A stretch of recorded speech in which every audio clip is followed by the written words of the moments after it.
In this video, I'm going to show you how to connect Metamask to dYdX exchange. Let's get started. So open up dYdX and then click on the connect wallet, which is on your top right here to connect your Metamask wallet.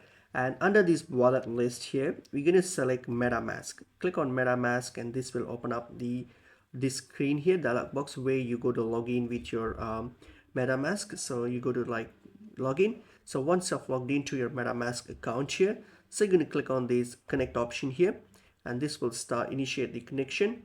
And then here you're going to give a request. So click on send request to verify that you own this Metamask wallet.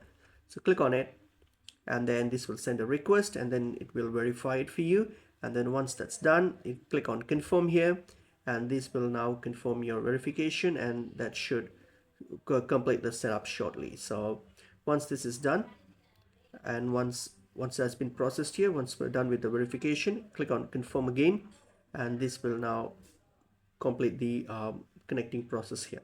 And there you go, that's it. As you can see, your Metamask has now been connected, so you can now start with depositing funds in your dYdX exchange account, and your Metamask here has now been connected here. And that's pretty much it is.